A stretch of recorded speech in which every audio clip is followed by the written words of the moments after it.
Trump. It's just me, Paula Poundstone. I was just playing with the cats.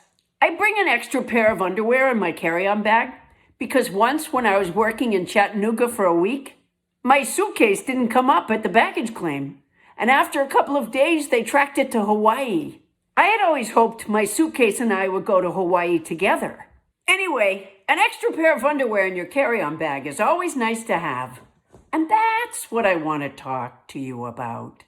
In a press gaggle on your plane a while ago, when you had once again made the claim that we had won your illegal war against Iran, a member of the press asked, if we had won the war, did you no longer need the $200 billion you had asked for the military? Your response was, it's always nice to have.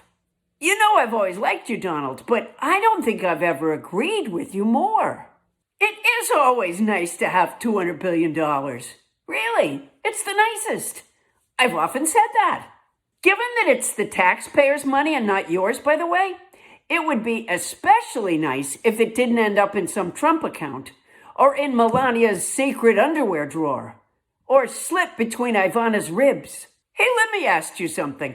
I was watching on my computer the video of you talking to the press on your big plane recently. You started out lying about your illegal war in Iran, where you're in the process of putting in ground troops.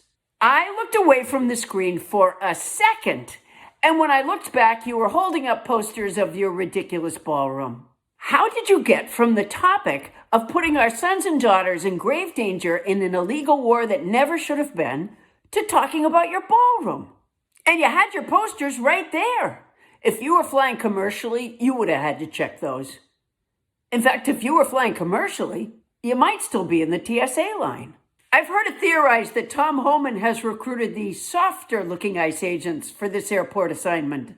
And I've heard that you're trying to have them seem nice by having them hand out water to the passengers in line. Water? You can't carry liquids through the TSA. So the poor passengers get handed a water, and then in a few feet, someone barks at them, no water. And then they get the pat down, or shot, depending on which agency steps in. I've also heard that Tom Homan tried to accept a bag with $50,000 cash in it as a bribe. Oh, and I've heard that your name was in the Epstein files over 1 million times. Sorry, I was trying to see if I could change subjects as quickly as you went from your illegal war to your silly ballroom. You keep saying presidents have wanted this ballroom for 150 years. I don't know how you'd know that. Did Ulysses S. Grant leave an angry note? I led the Union soldiers to victory, and I still don't have a safe space for a decent Virginia reel.